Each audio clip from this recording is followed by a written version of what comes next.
Welcome to the Second Reading Podcast from the University of Texas at Austin. The Republicans were in the Democratic Party because there was only one party.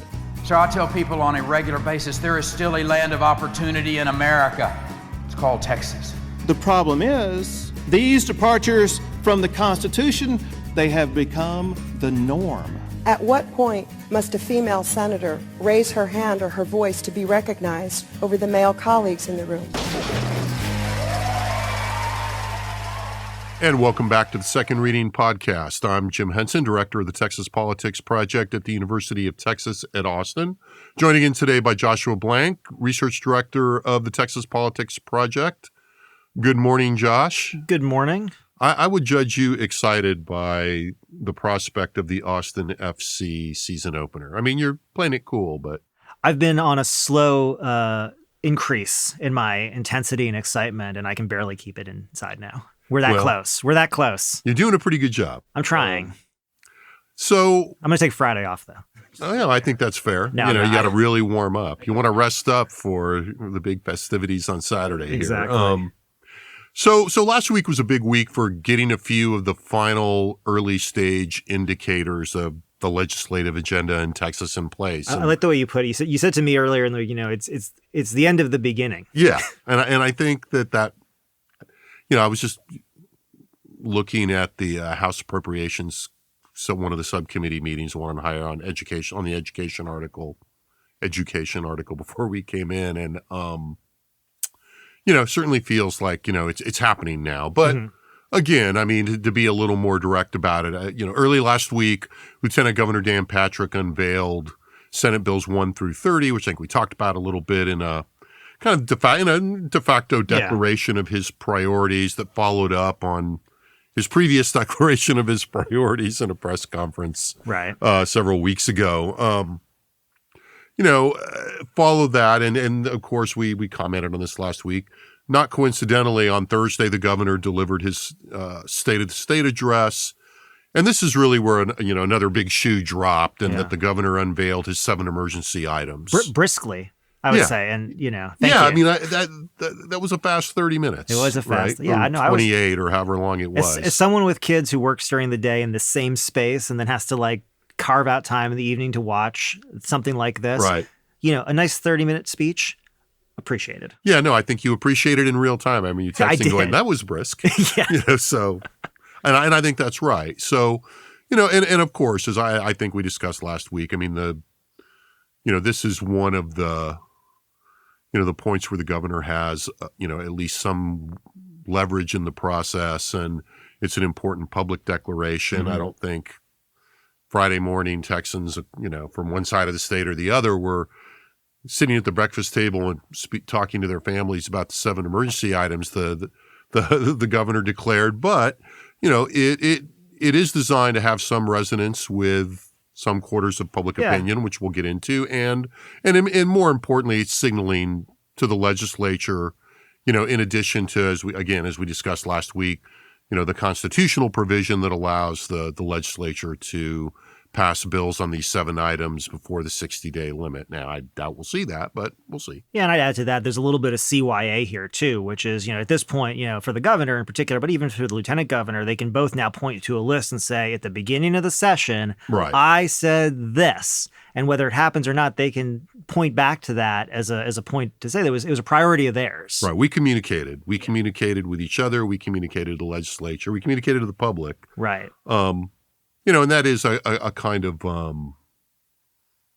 that reflects experience, shall we say, in the sense of, there have been governors in the past who have been dinged for not communicating enough with the legislature. It's a common mistake of first-term governors often. Yeah, I was going to say, I'm going to put in parentheses, some could say that about this governor at certain points in time. Yeah, and we're, but I think we're pretty well beyond that. But we are very well beyond that. Right. And to be fair to, the executives in this case,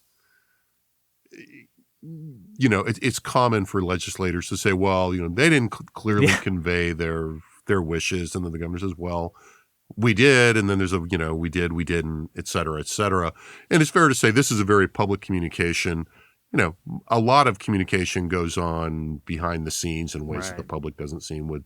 And I think we talked about this last week too. The governor's staff fanned out across the legislature. So that said, the 7 items that the governor laid out in the order that he laid them out, and I feel like I may have even thought about this too much, but I do think that there's something about what gets pride of place, although some of this I think was also for narrative flow in the speech itself, frankly. But so those 7 items, cutting, and these are verbatim from the speech, cutting property taxes, end COVID restrictions forever, education reform, education freedom, making schools safer, ending revolving door bail, doing more to secure our border, and addressing the fentanyl crisis. And I think, I like that doing more in there. Just, yeah. But anyway, sorry. Well, We'll I get mean, there. they're going to spend a little more. Yeah. So, that may just be inflation. But we're already doing so much. So the questions for us to kick around today, I think, do we know more about the priorities and the shape of the legislative agenda than we did a week ago as we look at all this? And how do the items that are leading candidates for attention from the legislature align with public opinion as we know it, our usual thing? And there's a pretty extensive blog post that went up yesterday that covers some of this ground. We'll add and subtract a little bit on this. So I would urge people to go to texaspolitics.utexas.edu, follow the blog site, follow the link to the blog, and it'll be at the top of the pile or pretty close when you get there. So, let's step back before we go through these, and we'll just go through each of them fairly quickly to get to some takeaways. But, I am curious in this brisk speech, what's your gut response to do we know more about the priorities and shape of the agenda than we did a week ago? My gut response would be to say, no, not really. I mean, I'd like to say, part of it is I think, my own ego and my place as an alleged so-called quasi or real expert in this makes me think I should come away with some kind of oh no, we know all, and it's right. And I think, to the sort of the discussions that we've had and the way that I've been thinking about it, I think this might provide some more degrees of clarity. Right. But I don't think that there's a major shift in the understanding. I kind of thought that, there were no, big, news alerts in here. Right? To your point, I think, this is a sort of thing where, this is the second reading. And so when you do sort of parse these things, it does make you think about the pride of place given to different things. And then here's the thing, and every piece of language that's used is chosen very specifically in a case like this. Yeah. And so it does make you kind of start to want to pick apart, the pieces here and kind of think about it. But to me, I guess I would say, the speech in a lot of ways was bookended by the property taxes and the border. And those were the two things not knowing anything else, those are priority pieces. I think the fact you see those in the bookends just reaffirms that, and then the middle is kind of squishy. Right. Yeah. It's a little bit squishier. And so, Yeah, I think what I would say is, it's inherently squishier on a list of 7 items on it. But I also think, it's fair to say that there are some subtleties here. Yeah. Right? So let's start with something. Let's go through the list kind of quickly. Yeah. We'll start with something not subtle. Right. Not a surprise. Property taxes were at the top of the list. They weren't, it wasn't the number 1 item, as I recall, on the lieutenant governor's list, but it was near the top. Yeah. And I think there's, I think I put together a sort of tongue-in-cheek bingo card for social media for this, and property taxes was kind of the free square in the middle. Right, exactly. Easy. Right, in which, instead of just giving people the free square, it's all but, right. A lot of campaign promises. The governor sort of laid out the $15 billion number, which is interestingly consistent with what he had declared earlier. Back when we were expecting the budget remainder, the surplus, the budget surplus to be, about $27 billion before the latest increase delivered from the controller. The governor said that, his line in the sand, more or less, was that the state should spend half. Right.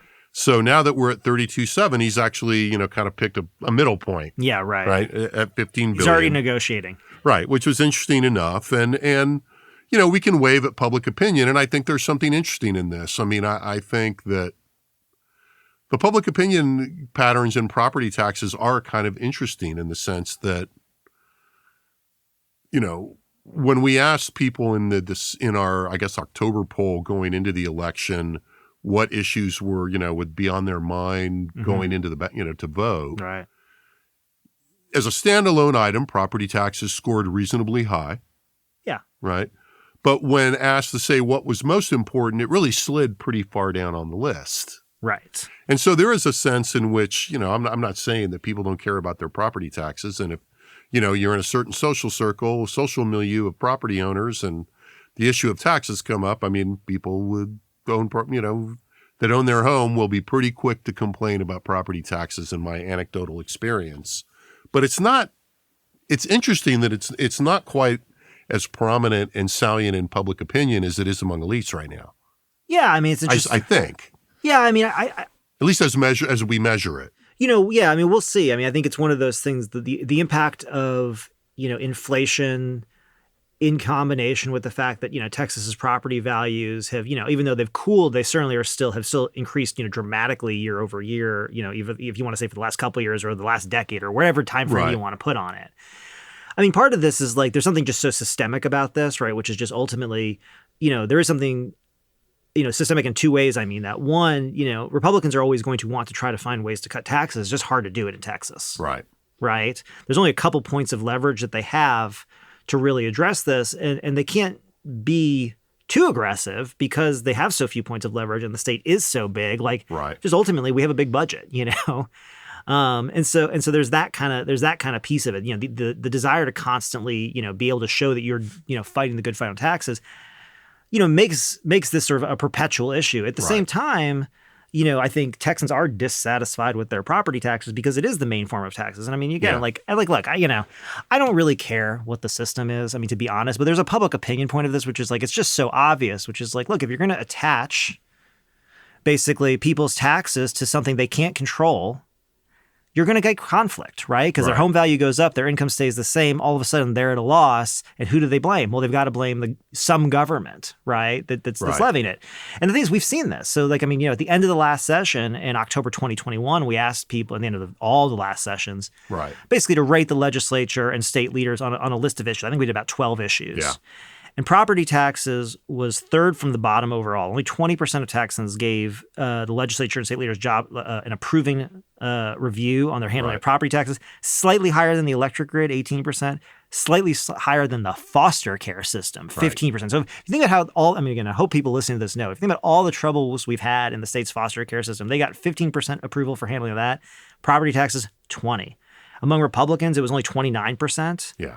And so that's the thing. I mean, there is space here to improve, and there's also obviously an issue that I think they can look at the electorate and say this is kind of something we have to do something. Right. I mean, it's an exposed nerve. It may not be a nerve in a place that people are noticing all the time, but if you hit it, the response is negative. Well, and the problem is point. It's a systematically exposed nerve, and it's not easy to fix. I mean, that's really the hard part. And the other piece of public opinion that we just mentioned here is when we do ask people about these sort of efforts to lower their property taxes, and it's kind of say, there's always a number that floats around. Well, the average homeowner will save X amount of dollars. We might ask in a poll, basically, do you think this will make a difference to most Texans? Like, would this make a difference? And we don't ask about you because there's a lot of specifics. Right. But the idea is, like, does this seem like something this would affect? And generally the answer is not really. Yeah. And that's the thing. I mean, when you're talking about like, well, you're going to save $124, over the course of the year, you say, well, that's $12 a month. Yeah. Baby, that's not a lot, Right. And I think that so this is why it never leaves the agenda in some ways. Right. And I guess in terms of the mechanics of this, the governor was not especially specific either in this or in, I don't want to call it a budget because it was more of a budget proposal that he issued in conjunction with the speech. Right. Was not very specific about this, kind of waved at, fixing compression and, Well, that's the thing. I mean, which is a very complicated. I love these things because we do this for a living, so I have an excuse to look into it when the time comes. But this gets complicated pretty quick, and it can touch. And the thing is, it's not even that it's complicated in and of itself. And then depending on the vehicle by which they go to do it, it automatically has all these other tentacles that end up becoming also really complicated. Yeah, and I think what the lieutenant governor, to sort of has talked about, I think most prominently, although not exclusively to be fair to him, but that one of the things he thinks ought to be considered in conjunction with, managing all this complexity of the linkage to school funding and things like, and assessments and things like this, has been raising the the homestead exemption by a pretty good bit. And it was interesting to me that the governor did not speak to that directly. Yeah, and I mean, not even speaking to that idea directly. Yeah, and I mean, that's one of those interesting things, because when they did that at the very end of the last session, largely probably in response to some of the polling that we're talking, not our polling, but their general sense of this in the atmosphere, that there was dissatisfaction. I mean, it wasn't necessarily clear before we got through this cycle and this new budget estimate that they even had the money to like continue paying for it. Right. And so, I mean, just as an aside, like, I mean, yeah, they upped the homestead section from 25 to 40. They basically covered it more or less through the biennium, and then it was kind of an open question. Yeah, they've got the money now, but the idea that, like, well, let's go from 40 to 75, it doesn't mean that they've got this money in perpetuity going forward. Well, and it speaks to, the question hovering over this more broadly that we've raised in here is that,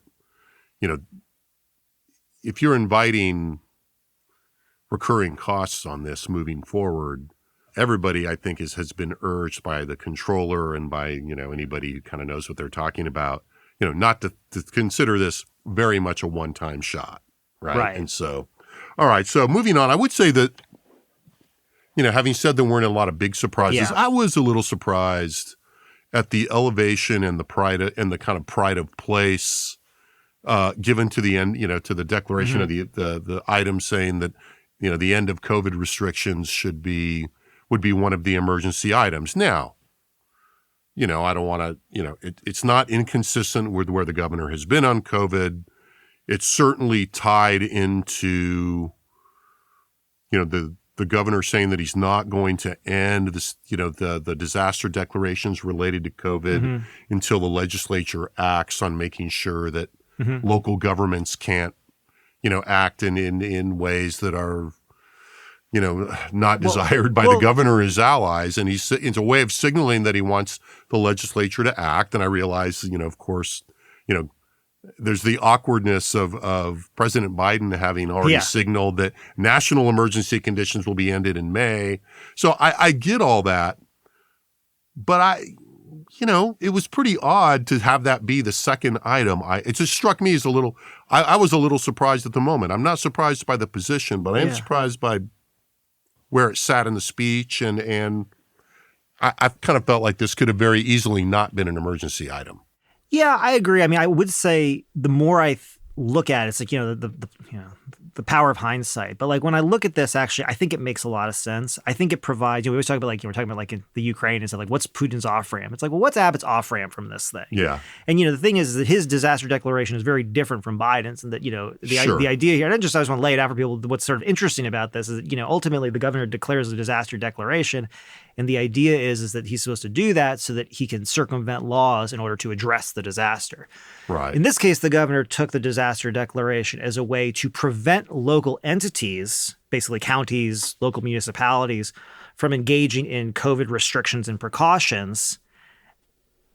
And I'm just going to say, and to use them as a foil. Yeah, and so it's sort of the thing where it was always a very strange use of a disaster declaration. Now, I should point out the legislature could end his disaster declaration at any time it wanted, but just on its own and say, hey, that's not how this works. But the issue here is like this is a slam dunk for everybody. I mean, somebody's I think the extent to which COVID restrictions and what governments did during the COVID pandemic is still out there in the atmosphere. It's much more active on the right than on the left. The left, I mean, some weird, strange ways, the left has kind of moved on. Yeah. And the right has moved on from COVID for sure, but they haven't moved on from the government restrictions. So here, everybody gets to say, no, Abbott didn't have, I mean, I could see, if we said multiple times, we don't expect Abbott to run for president, and I still hold that. But if you would imagine a situation in which, there's some sort of debate and you've got Abbott up there and you've got DeSantis and you've got Trump and they're all talking about what they did, Abbott doesn't want this multi-year COVID emergency declaration hanging over his head any longer. And so he's ending this on his terms and in a way that I think every Republican member of the legislature will say, yeah, me too. Yeah, I mean, it's an easy, it's one of the other things on here that's, it's a pretty easy Republican vote. And look, to move on, I think it also along the lines of that explanation. It does raise it. It also Yeah, I mean, I still think it raises it in kind of a funny way. I in agree. Which there are a lot of people kind of going, I thought that was over. I think just to be like real qualitative here, I think it does reflect a certain amount of, I think, reticence and careful approach on the part of the Abbott people often to sort of where he's exposed. Yeah. And I think that the fact that this was seen here, and to your point, like we talked about it when Biden announced the end of the national disaster declaration, like what an odd place that put Texas in and the governor and all this stuff. And so it may be a little bit of an overshot, but it's an understandable one maybe. Yeah. And maybe this is one of the things that, I would expect that the legislature could move on. Yeah. Fairly easily in an emergency item early on. So it'll be interesting to see if that turns out to be true. We'll put a pin on that. In the structure of the speech, it was a good transition into the next item, which was education freedom, quote unquote, which is ultimately, the umbrella concept for a whole lot of touch points in what we've discussed in the podcast as the GOP's kind of play to disrupt Democratic ownership of the issue and to highlight certain things about education and that effort was ongoing in the speech, and so there was a definitely kind of a freedom-based transition on that. And obviously with the education issue and education freedom, this is an area that interesting. I mean, this effort is very interesting in ways that we've talked about. It manifested in the speech, and that as I read it, this was the longest. This cluster of issues and subjects and rhetoric got the most real estate in the speech. Yeah, and I mean, I've been as one subject, right? There were themes, but yeah, and I mean, to me, like the way that I'm there's a lot of ways to understand this focus on education. There's a lot of ways we could kind of lay it out. But I mean, I think one of the ways that I keep coming back to is, the way that this sort of cluster of education issues is being presented and prioritized. I think it has a really clear target, which is, it's to target conservative and conservative leading parents and even non-parents in suburban areas. Yeah. The cities are kind of doing what the cities are doing. The suburbs are doing what they're doing. I mean, the rural parts are doing what they're doing. And that involves both, I would say, in education and also politically, right? And we're talking about different places. And the suburbs are where this conflict is playing out. And I think, there's two things here. I think one, you can see that this is an issue that, again, mobilizes the type of people that Republicans want to mobilize, in an increasingly competitive state. And so I think that's, a very important part of this. But I also think this is something else, and I don't know if I've talked to you about this, I've talked to some other people about this, but to the extent that Republicans have found success on this issue, and they found a lot of success taking over like school board seats and some conservative areas, I think it behooves Republican state leaders to put some guardrails around what these efforts look like. Yeah. Because, to the extent that, the people who kind of like got funded by outside sources to, insane degrees got themselves on school boards, well, what are they going to do now? And I think, at this point, and given where we are in this kind of discussion, it would probably really behooves the Republican state leaders to say, okay, this is what education freedom means.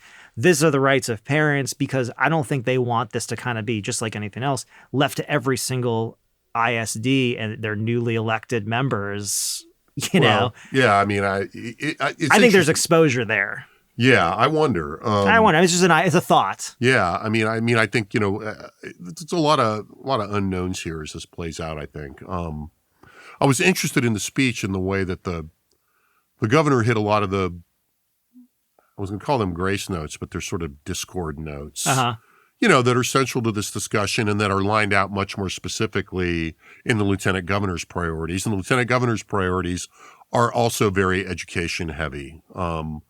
But, there was, I thought that, some of these references in the governor's speech were much less directly hot, but still, is still sounding, like trying to resonate with the same chords. I mean, in terms of talking about curriculum and woke this and that, woke education, et cetera. And it was in there.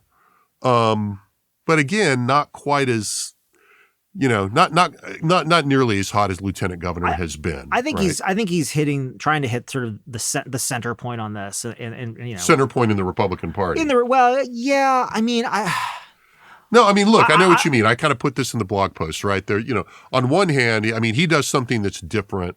I'm going to step back. Let's reframe this a little bit. Sure. I mean, look, to the extent that part of what is going on here that's kind of implied in what you were saying is that, or laid out in what you were saying, is that there is part of this effort to kind of recode public education as a better issue for Republicans to mobilize on, has a certain amount of kind of anti-institutional animus towards public education.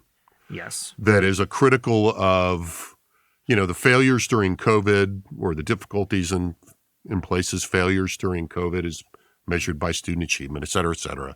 Which made that, that kind of transition step from COVID in the speech useful, but then also it branches out into the hotter issues, curriculum, the woke education stuff that we've talked about in here a lot. But it also, but the governor was also pretty clear at the beginning to do something that I think the lieutenant governor and some of the more, sort of red meat activists on this don't do, which is said, look, our public education system is great. We've won a bunch of awards. Students in public schools will continue to be funded. And so to the extent that you're saying he's kind of was more balanced, I kind of get that. I think, well, there's that. And then the other thing I was going to say, we did an open-ended question about, at some point, we did this recently, about basically the most important issue facing public education, to try to get a heat check just without any sort of preconditions on what people are noticing is the issue. And part of it was to see, what kind of curriculum concerns are people raising? And, to the extent that certainly conservative curriculum concerns about, race and gender and how those issues are taught was more prevalent than liberal curriculum concerns, about not enough of this kind of stuff. There was a really large share of people in that group who just were basically talking about curriculum concerns in the context of reading, writing, and arithmetic. And this idea, this is in Texas, I think you're in a pretty okay spot if your view towards curriculum and education is this. Instead of saying, no, they shouldn't be talking about, I think you raised COVID. I think COVID came on the heels of a lot of racial unrest that the schools were trying to deal with, and it became very public and messy, and then we've seen a backlash. But ultimately, the idea of let's not talk about slavery or let's not talk about these issues is kind of there's a little bit of a non-starter there, I just think, in the public. But if you flip that and say, listen, you know what education is for? It's to teach kids about reading, writing, and arithmetic. And making a living. Making a living. Full stop. Anything that's beyond that is not the domain of school. Right. And the thing is, that is something that not only resonates with certain conservative parents and allows you to kind of sort of say, we agree with you on that stuff, but it also, I think, extends that argument in a way that sounds better to other people, even out, who don't have kids in the education system. And have seen test scores struggling and experience, especially parents. Yeah, and even if you're not a parent, have seen stories about just but a lot of noise in the system to their eye. And again, this isn't cynical because we love politics, but if you're in your 50s, 60s, 70s, your kids are way, way out of school, and you're kind of this is in the ether though. Yeah. This idea of wait, what are they? Drag shows? Right. What's in the library? And the governor and hey, we need to focus on reading, writing, and arithmetic to keep our schools great. It's that's a much more targeting the anti-woke thing a little more narrowcast, which is easier to do. And so that's a much more refined, it's version 2.0. Right. It's not what we're focusing. It's not what we're not going to focus on anymore. It's what we are focusing on. And I think that dynamic with the governor, which you see in the speech, is, it's an institutional factor here. Yeah. Right. The governor as the governor, and the figurehead is much more likely to be at least nominally more attentive to, broadcasting compared to narrowcasting. Right. And that's why the narrowcast messages are a little more encoded. Yeah. Right. So, all right. So adjacent to this, the next sort of item, also education related, but in a very purposive way, was the priority of making schools safer. It's been widely noted that the governor didn't mention the Uvalde mass shooting directly in any way. And there's no, there was no mention of guns in any direction. Yeah. In any meaningful way. So other than, in a law and order context, which we'll touch on in a minute. So I think no big surprises here. I think, if you really want to parse this and some of this is in the post, we know that school safety is one of the areas where, there's not a lot of partisan difference. More intense partisans, Democrats lean a lot more in the direction of looking at the weapon used by the shooter. Republicans tend to lean, not see that as an important factor, lean more towards school safety, mental health. And in terms of the Uvalde shooting itself, the big point of consensus is police response, and that kind of washes a lot of this out. Yeah, I mean, really, school safety is, we'll see what they do and we'll see how they interpret it, right? I mean, I think, part of it is, to your point, there's no critical mass in the Republican Party to address guns. The reality is, even though, most people in Texas, including most Republicans, blame the response of police, the idea that the response to mass shooting in school would be to deal with the doors on the schools. Like this, we've had this conversation before. The lieutenant governor had talked about hardening schools in response to the last mass shooting in schools, 5 years ago. I mean, this is sort of par for the course. I mean, the interesting thing to me about this, and I'm curious to see how they end up doing it, is, how much of this is about hardening the schools and how much of this is about the mental health. Yeah. And part of it is just because the mental health piece is hard. The school piece is real expensive. Right. And there's a movement on both. And what I suspect is that we'll see some money thrown at both of those things, but it'll be relatively incremental compared to some of the money we'll see thrown elsewhere. Well, that's exactly right. I mean, that's the point. That's the thing that I think is interesting. Whenever you hear a number being thrown out going forward about, the legislature's considering spending this many, millions of dollars on school safety upgrades, you got to go and sort of say, okay, wait, how many campuses do we have in the state of Texas? Right.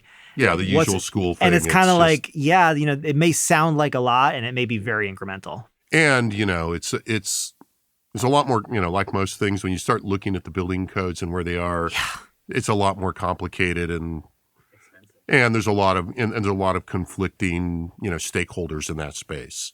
So the next emergency item was ending revolving door bail. Partially not wholly in response to attempts by Harris County, though, Dallas as well, to deal with issues in their bail system. Some of this was driven by some court decisions. Speaks to, the longstanding debate about policing. You referenced the summer of 2020 and activism around policing and race. There was nothing too surprising about here. I mean, I can't remember who it was. Somebody on Twitter noticed I didn't have Harris County on the bingo sheet, and I absolutely should have. That's too bad. But it didn't take them long to call out Harris County in particular, which the governor did. I would say that stepping back, and I think you and I, chatted about this the night of as the speech was going on in real time. The governor did not focus on, a big crime item, although that's what this is. Yeah. But there was a definite taste of, sort of GOP law and order approach in this speech. A few, instances of calling for increased punishment. Yeah. The issue of people being accused of violent crimes being let out on bail. I mean, that was in the speech last time. Mm-hmm. But there was a law and order move that hovered over this. I mean, support for and this was an area where the governor was in line with the lieutenant governor in terms of supporting mandatory 10-year penalties for, I think felonies crimes committed with a gun. I think it was felonies, using a gun. And that was, we should say, what we heard about guns in this. Right. This seemed like an interesting set piece. So it will also be interesting to see where it goes. Yeah. I mean, it's interesting. It definitely plays on the law and order themes, but it does it really, really I think I'll add into this kind of like, lieutenant governor's priority legislation on removing district attorneys who don't follow the law. I mean, there's sort of a, law and order contra local enforcement. Yeah, I think that's right. And the governor's speech did have not specific references to those officials or those bills, but had a reference to local officials not enforcing the law, et cetera. This area is really interesting to me. I mean, I think they're going to, the legislature is going to do what it's going to do. And I can imagine them kind of, clamping down a little bit on efforts to sort of, let's say reform, work on, loosen, whatever word you want to use, the cash bail system. Right. But it's interesting in the sense that this definitely, based on polling that we've done generally, like it definitely flies in the opposite direction of where public opinion has been going with respect to like bail practices for like misdemeanors and nonviolent defendants and for people who just simply can't afford bail. I mean, one of the things about the way that, like, in this, I mean, this was one of the pieces that kind of stuck out to me in the little bit of the speech, because it almost had a little bit of a he doth protest too much element to it. It's like, tell me all the murders and the mayhem caused by the people out on the bail. And it's like, yeah, but like, that's not really like what a lot of these discussions are about. So I'm kind of curious to see. Right. Well, I mean, where this goes. It's why Harris County is a good point for this. There has been a lot of discussion on those lines in Harris County, particularly among Republicans, but again, also, you don't have to be a Republican to notice that, there have been some high profile cases in Harris County. It's been an issue. It's one of those like things though where it's like, I mean, there's like a social science thing like where it's like, yes, there are people who are out on bail for some kind of, crime who commit other crimes. Like they're also just people not out on bail who commit all kinds of crimes. Like it's sort of and people not out on bail who have not been convicted of anything because they can't afford to get out. So, right. And exactly. There's it's complicated there, but I do think that there's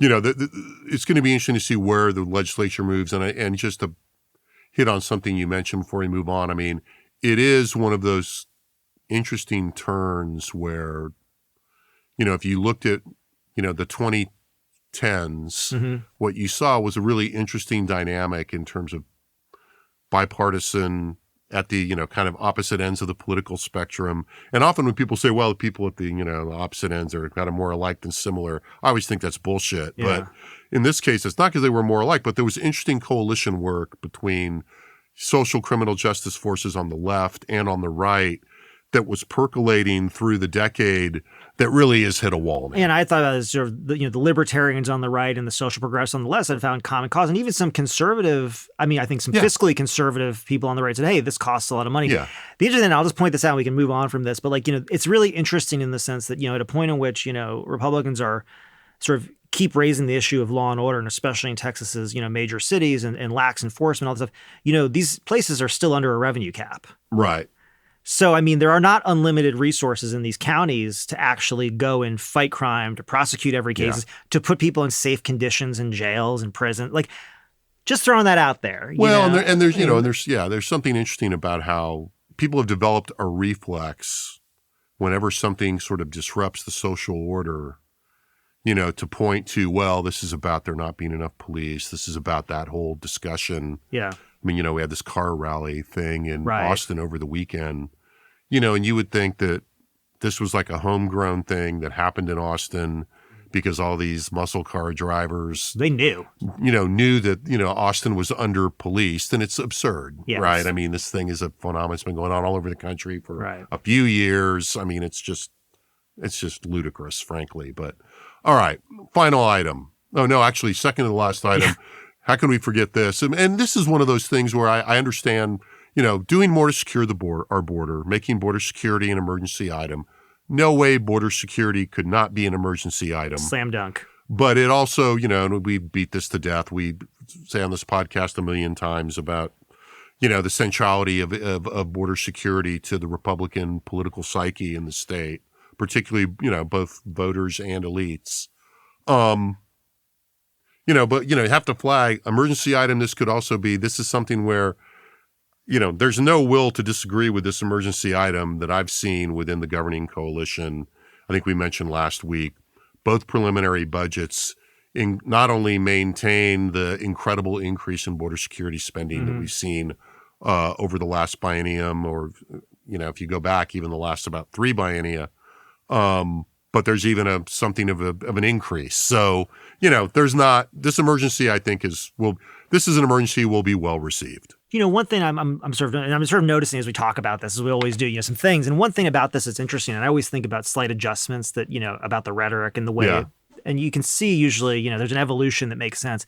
One of the things that I think is really seemingly smart from a political standpoint about, again, this real increased focus on the border, and specifically the border, is that it gets Texas Republicans out of legislating undocumented immigrants and the people they know in other parts of the state. Right. And if you think about some of the discussions we've had about sanctuary cities for years and about, show me your papers laws and things like, we're not talking about that right now. Right. We're talking about securing the border. And that's something that not only do, Republicans almost unanimously agree with and support, to the, basically to whatever extreme you can find, You also have a ton of independents, and you're going to have a significant share of Democrats who are going to say, yeah, we need a secure border. Non-trivial minority of Democrats. And that's and I say, but we were having serious discussions about, again, what rights police officers had and whether they should enforce federal immigration laws. And that was something that really brought that close to home. And it's interesting now thinking about this that we really have is no, let's look down south a little more. And the longer term history of that in terms of when border security and immigration are, sometimes seen as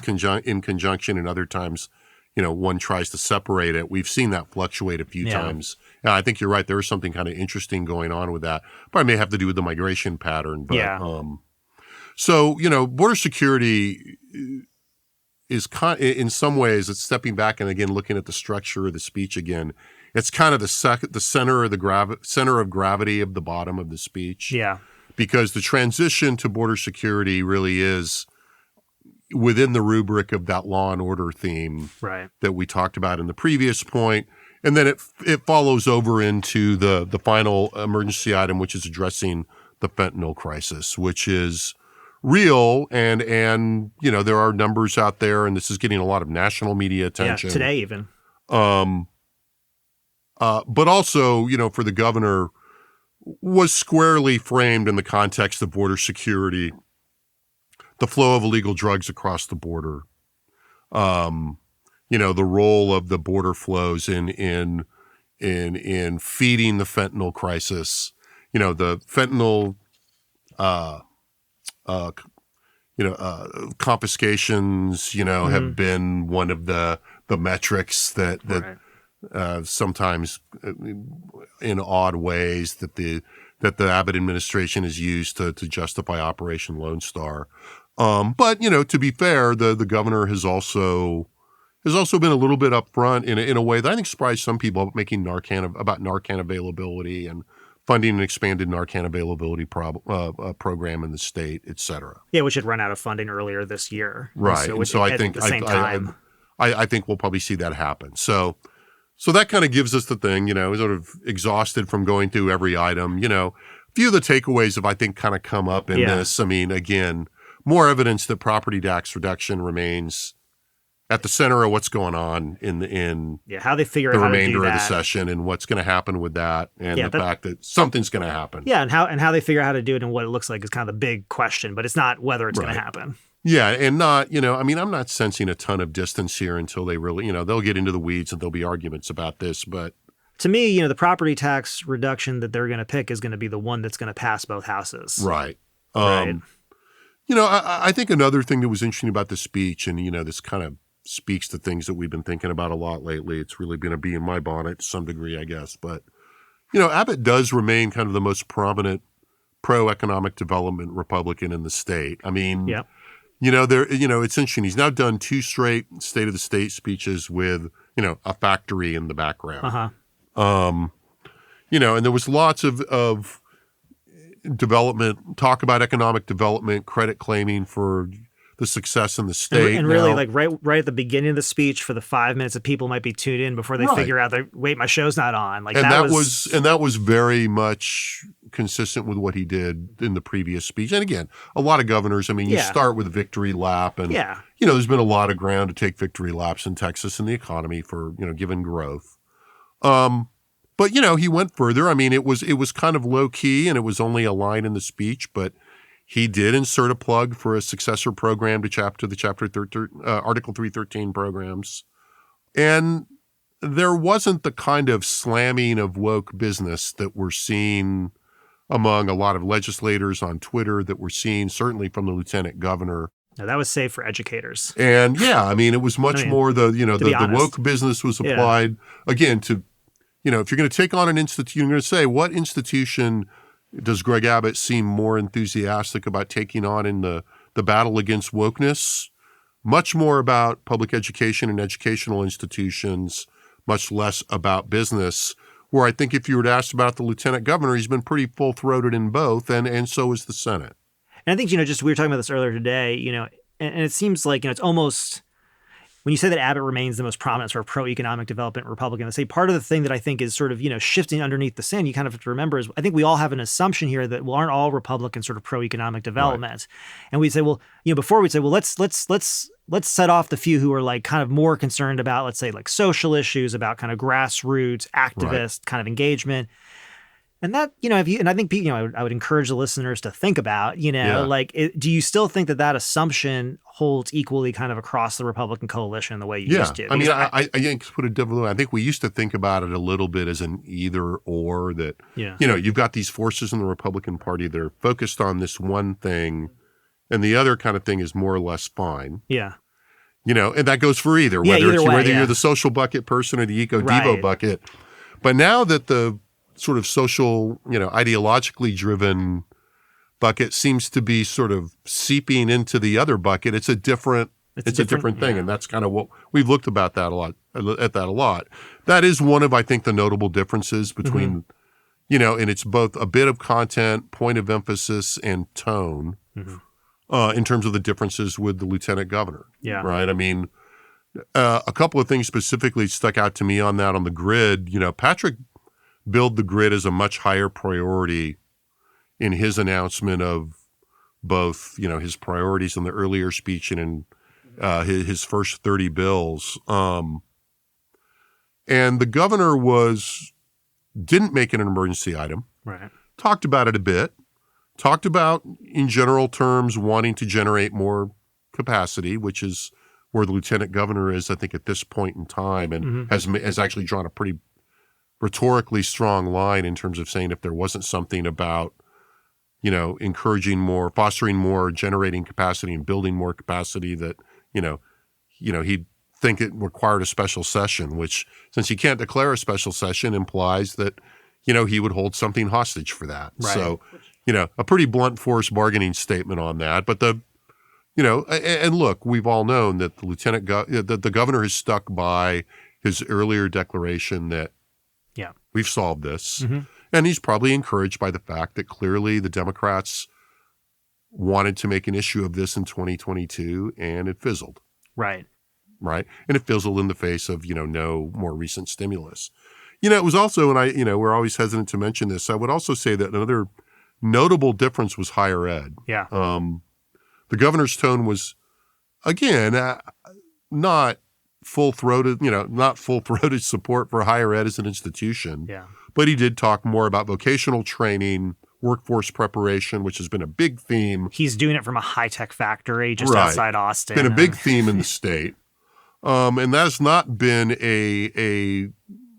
Patrick has approached this much more aggressively in terms of ending tenure, a more DeSantis-esque approach, if you will, in terms of trying to intervene in curriculum and discussions of CRT. Yeah, but to your point before, I mean, this just actually is another piece of how, you might say that Abbott kind of remains the most, sort of pro-eco dev kind of person in the ether, because, the reality is that, and again, we're sitting here at a university, I know that, acknowledged, right? But the reality is that, Texas has some pretty fine institutions of higher learning. They contribute pretty heavily to the economic environments of the places they are. And the truth is, Texas is not going to have a competitive higher education system without tenure when every other university in the country has tenure. And so that's just one of those things where, it's minor, but like, I think the reality is the people who are, in Abbott's ear on this, or the people who are in legislators' ear on this, there are a lot of them, and they're saying, let's pump the brakes here. But it doesn't hurt Patrick to put it out there, to have the emergency, have the priority item, to have it be talked about, to have him be at the forefront of it. And, whether he succeeds this session in doing something, they do something in between, tenure review or whatever, or it becomes a multi-session thing, or he drops it. Well, higher education institutions are a good foil in this political environment. So I'm not, this is consistent with what we've seen before. But I think it is notable that the approach has been different, right? So anything else stick out to you in terms of difference, kind of notable differences? I'll just say, in thinking about the grid, I do think it's interesting to think about the institutional dynamics and the fact of, who gets to own what when. I think Abbott's sort of, Abbott's obviously in the executive branch. I mean, technically Patrick is too, but it's sort of, whatever. But but Abbott ultimately is the one who has to execute, basically the running of the state, and, the PUC are his appointees. They're looking over ERCOT. And so on the one hand, it's kind of interesting to think about, I don't have an answer to this, but I'm thinking a lot about, what do each see as like, the rewards and the exposure with respect to acting or not acting. It's clear that the lieutenant governor see that like there is either some reward or some exposure out there that requires him to keep pushing this forward. And clearly the governor has a different view of this. And that's the kind of something I'm just trying to like, well, to me, out. the question is, and whatever, I think I know what the answer to this is, but I'm not informed on it. How much does the lieutenant governor get the credit for knowing that he can probably push some of these bills that are, that threaten the functionality of higher ed as an institution within the political economy, knowing that somebody else is going, either the House is not going to take this bill up, which I think is probably pretty likely based on the signals that I've seen, or that the governor may very well, probably reluctantly, but would veto it, in the interest of economic development and, there's got to be a better way kind of thing. I think that's probably floating around out there, but clearly, it does underline the dynamic we talked about, and it's kind of in that there is more tension between the intensity of, anti-wokeness, the ideological cultural battles in the, that are being fought by some factions of the party and the economic development perspective that's there. And we're, it's the most important topic, I think, going on in the it's the most, I shouldn't say important, most interesting topic, I think, going on in terms of the long-term politics. Yeah, it's probably, in the sense of like the overall, as we talk about the party system, it's probably one of the most consequential things going on. It's, and look, for it's important for the state's economy and the political economy of the state that imagine a world in which, you were talking about guardrails earlier. Mm-hmm. Some of these guardrails are just not there on some of this. And Texas were to become the first state to, fundamentally, pass laws that fundamentally dictate curriculum in higher education or, materially ends tenure. It would be a big deal. Yeah, it would be a very big deal. And so I think that we've talked about the coalition shifting here, and I think you're right. In the party system, it has a lot of implications for the party system. But there's some real practical things going on here, too, that I think are going to be very interesting to see debated in open court, right, in the course of the session. Yes. On that, thanks to Josh for being here. Good luck to the FC this weekend. Thanks again to our excellent production team in the Dev Studio in the College of Liberal Arts here at UT Austin. A lot of the data that we've discussed today can be found at texaspolitics.utexas.edu as always. Thanks for listening, and we'll be back soon with another second reading podcast. And I think next week's podcast will have some real interesting surprises, I think. Ooh, you're probably right. So with that, thanks for listening.